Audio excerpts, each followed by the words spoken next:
नमस्कार मित्रों। महाराष्ट्र और झारखंड में चुनाव होने जा रहे हैं हरियाणा और जम्मू कश्मीर के बाद। कल हमने महाराष्ट्र के बारे में अपना विश्लेषण प्रस्तुत किया, लोगों ने काफ़ी पसंद किया। इससे पहले हमने जो अपने चुनावी विश्लेषण हरियाणा लोकसभा के जो आम चुनाव हुए थे उसमें, और उससे पहले 5 विधानसभाओं के जो चुनाव हुए थे उस पे अपना विश्लेषण प्रस्तुत किया था, जो कि तमाम दिग्गज पत्रकारों और राजनीतिक विशेषज्ञों और मीडिया हाउस जो बड़े बड़े हैं, बड़े बड़े न्यूज़ चैनल हैं जो टीवी के, उनके मुकाबले में कहीं बेहतर रहा है। इसलिए हम पूर्ण आत्मविश्वास के साथ अपना ये विश्लेषण प्रस्तुत कर रहे हैं। कल हमने महाराष्ट्र का विश्लेषण प्रस्तुत किया था, वो कारण गिनाए थे जिन कारणों की वजह से महायुति की सरकार दोबारा बनेगी। ये हम बता रहे हैं, निश्चित तौर से बनेगी और कोई आश्चर्य नहीं अगर 2/3 बहुमत भी मिल जाए। हालांकि अजीत पवार की वजह से कुछ कठिनाई होगी, नहीं तो निश्चित तौर से 2/3 बहुमत मिलता।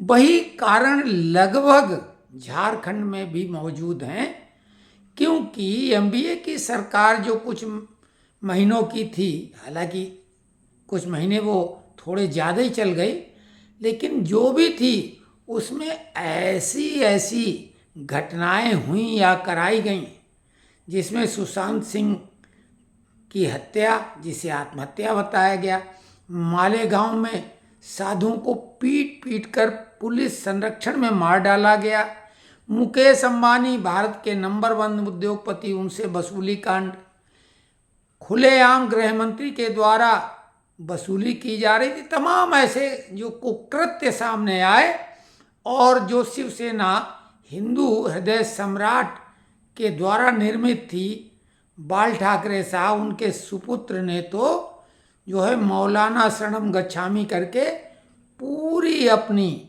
जो पार्टी की छवि थी वो ही बर्बाद कर ली। खैर, खामियाजा अब सबसे ज़्यादा उद्धव ठाकरे को भुगतना पड़ेगा।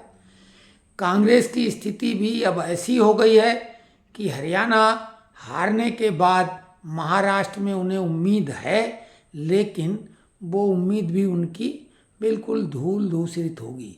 लेकिन आज हम बात करने जा रहे हैं 9 विधानसभा क्षेत्र जो हैं उत्तर प्रदेश के, उनकी और झारखंड की। आपको मालूम है 47 विधानसभा के उपचुनाव होंगे। जो क्षेत्र हैं विभिन्न राज्यों में, सबसे ज़्यादा उत्तर प्रदेश में 9, और उसके बाद में राजस्थान में 8, और उसके बाद बंगाल। इस तरह से पूरे देश में 47 जगह और 2 लोकसभा, एक महाराष्ट्र में और दूसरी केरल में। तो ये बेहद महत्वपूर्ण है। जहाँ तक जो लोकसभा की सीटें खाली हुई, दोनों कांग्रेस की थीं, उन्हें रिटेन करना पड़ेगा।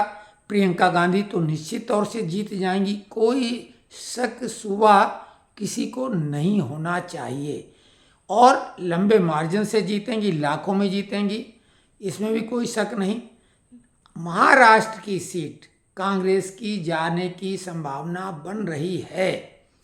तो खैर, अब बात करते हैं झारखंड की। झारखंड में आपको मालूम है 81 विधानसभा सीटें हैं, जिसमें कि प्रथम चरण में 13 नवंबर यानी बुधवार को, परसों चुनाव संपन्न होंगे। आज चुनाव प्रचार का उन 43 जगहों पर जहां चुनाव होना है वहां आज प्रचार शाम 5 बजे के बाद बंद हो जाएगा।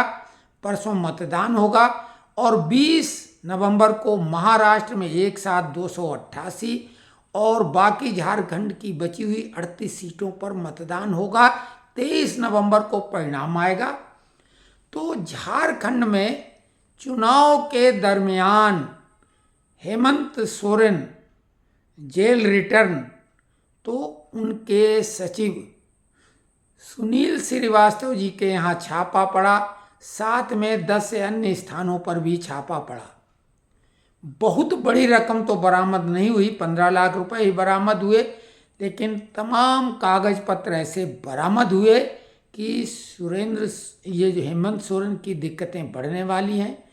उनके कई लाकर भी मिले हैं और बेनाम संपत्तियां।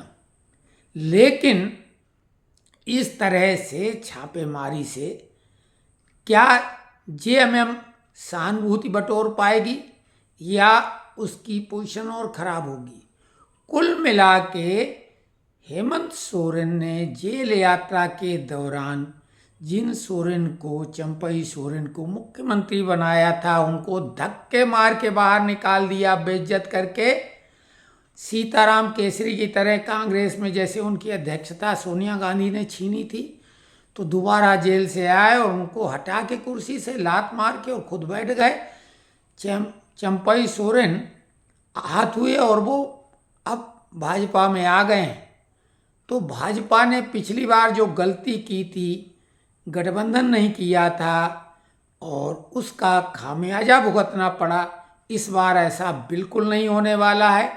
इस बार भाजपा की सरकार बनना तय है, एनडीए की। उनके जो, चूंकि वहाँ गठबंधन भी किया है, तो कुल मिला के कोई शक शुबा न तो झारखंड के मामले में है और न ही हरियाणा। अब रही बात जो इन विधानसभा जो दो प्रदेशों की है, इन्हीं के मुकाबले में उत्तर प्रदेश की भले 9 सीटें हैं, वो बेहद बेहद महत्वपूर्ण है। हालांकि राजस्थान की भी सीटें महत्वपूर्ण, क्योंकि यूपी और राजस्थान की गति जो है, गति के बजाय अगर दुर्गति कहें तो सही शब्द होगा, भाजपा की दोनों राज्यों में हुई थी, महाराष्ट्र में भी हुई थी। तो उपचुनाव राजस्थान यूपी के बेहद महत्वपूर्ण है। हम बात कर रहे हैं यूपी की, जो कि अखिलेश अपने को चैंपियन ऑफ द चैंपियन, और अवधेश जो उनके अवधेश प्रताप हैं, मिल्कीपुर के विधायक और बाद में फैजाबाद के सांसद, उनको उन्होंने अयोध्या का राजा घोषित कर दिया और पहली बार मेंबर ऑफ पार्लियामेंट बनने पर फ्रंट सीट में अपने साथ बिठाला। राहुल गांधी की भी गलबहियाँ मिली। तो ये तो था रामद्रोह का उनका मंसूबा जो उन्होंने दर्शा दिया। लेकिन रामद्रोही की क्या गति होगी, अब ये वक्त बताएगा।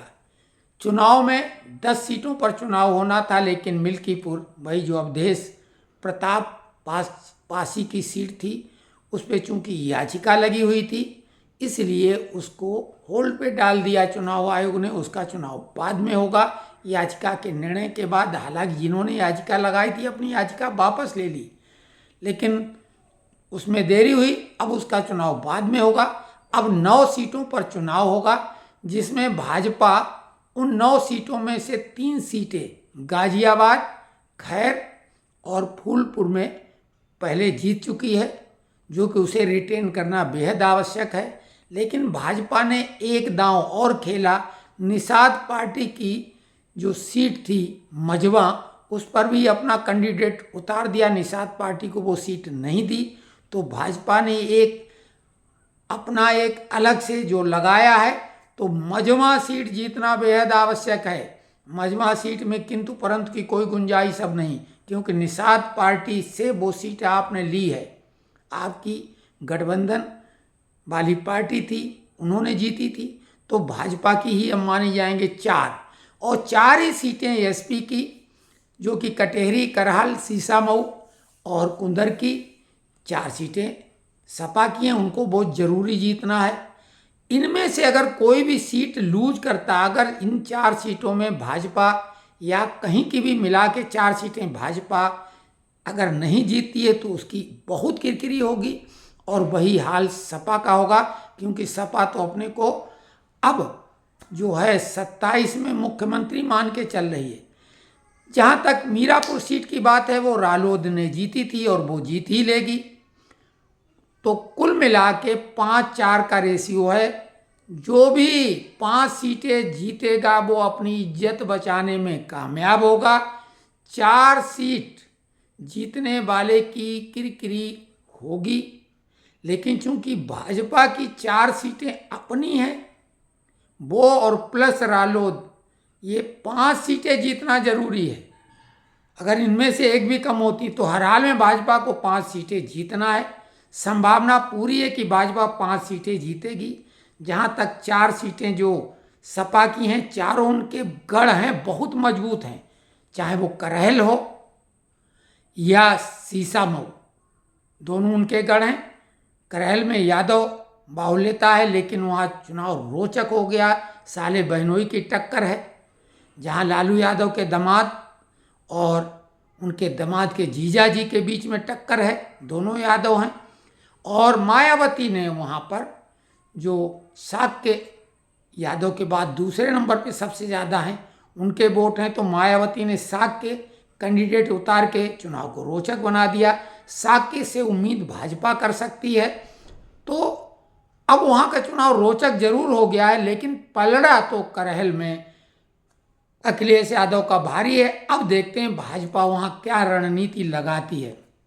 इसके अलावा कुंदर की सीट भी महत्वपूर्ण है और इसी सीट पर दारोमदार होगा, क्योंकि हमारे हिसाब से कुंदर की सीट भाजपा छीन सकती है सपा से अपनी रणनीति और मजबूत लड़ाई की दम पर।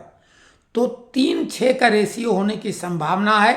और अगर ऐसा होता है तो अखिलेश यादव टीपू की सारी हवा निकल जाएगी और फिर उनकी बोलती कुछ दिनों के लिए बंद हो जाएगी। हाँ, ईवीएम एक बहाना होता है हमेशा की तरह, तो ईवीएम पर ये बहानेबाजी इनकी चलने वाली है।